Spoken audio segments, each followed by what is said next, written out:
Hi everyone, welcome to CP Commerce Study YouTube channel. This is useful for who are doing MBA, MCOM and other commerce related students. Today we are discussing about the capital budgeting.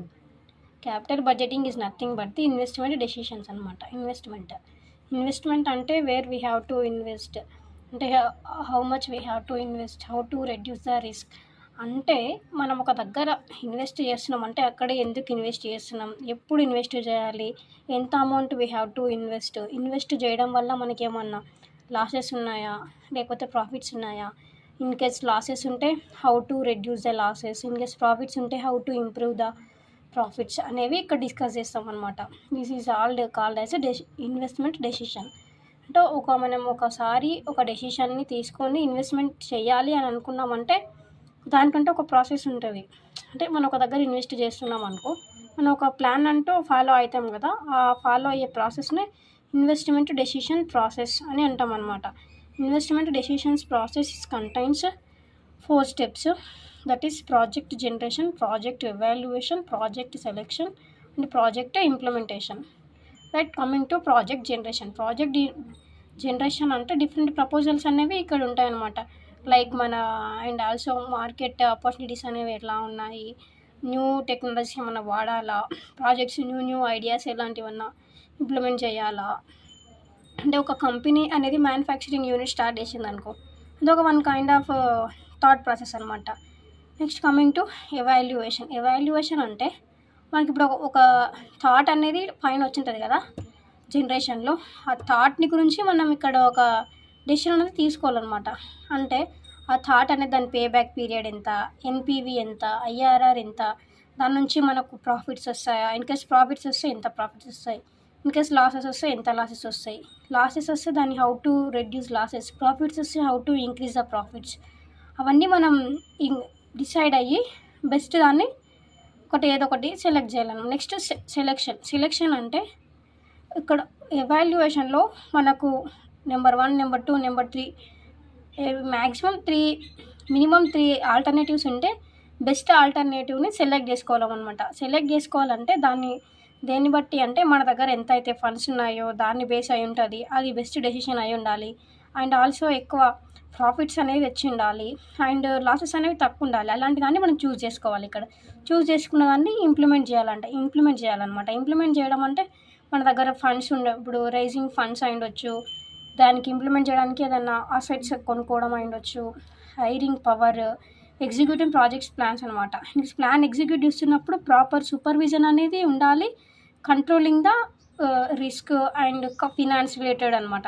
అంటే మనం ఒక decision అంటే ఒక investment తీసుకుంటున్నాం అంటే first different alternatives ideas అనేది generate చేసుకున్న తర్వాతకి దాన్ని ఎవాల్యుయేట్ చేసుకోవాలి. Which is best, which is next అని ఎవాల్యుయేట్ చేసుకున్న తర్వాతకి విచ్ ఈజ్ బెస్ట్ దాన్ని సెలెక్ట్ చేసుకోవాలి. సెలెక్ట్ చేసుకున్న తర్వాత ఇంప్లిమెంట్ చేయాలన్నమాట. That is whole process is called as investment decision process అనమాట.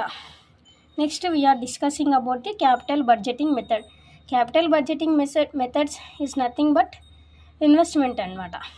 అంటే ఇన్ కేస్ మనం ఒక దగ్గర ఇన్వెస్ట్ చేస్తాం కదా, ఇన్వెస్ట్ చేసినప్పుడు మనకు ప్రాఫిట్స్ వస్తాయా, లాస్ వస్తాయా, ఇన్ కేస్ లాస్ వస్తే ఎట్లా, ప్రాఫిట్స్ వస్తే ఎట్లా ఇంక్రీజ్ చేయాలి, in case where we have to invest, అక్కడే ఎందుకు ఇన్వెస్ట్ చేయాలి, ఎప్పుడు ఇన్వెస్ట్ చేయాలి, how much we have to invest, ఇదంతా క్యాపిటల్ బడ్జెటింగ్లో డిస్కస్ చేస్తాం అనమాట. క్యాపిటల్ బడ్జెటింగ్ మెథడ్స్ అనేవి 2 మెథడ్స్ ఉంటాయి.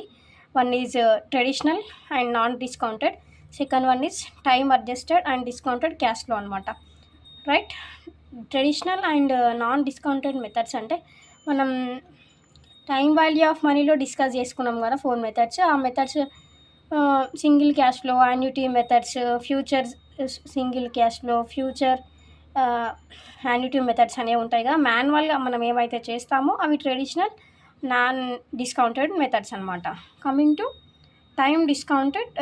Time adjusted and discounted cash flows అంటే అవే 4 మెథడ్స్ని మాన్యువల్ వేలో కాకుండా టేబులర్ వాల్యూస్తో యూజ్ చేస్తే time adjusted and discounted cash flow. It is traditional, it is modern అనమాట. ట్రెడిషనల్ అండ్ నాన్ డిస్కౌంటెడ్ దానిలో 2 మెథడ్స్ ఉంటాయి. Coming to 2 methods, pay back period method, accounting rate of returns. It is also known as average rate of return అనమాట. Coming to time adjusted methods. Time adjusted discounted cash ఫ్లోలో కూడా 4 methods ఉంటాయి. One is net present value, another one is present rate of return, profitability index, terminal value. Here traditional మెథడ్లో pay back period, accounting rate of return in short form we have to called ARR method అనమాట.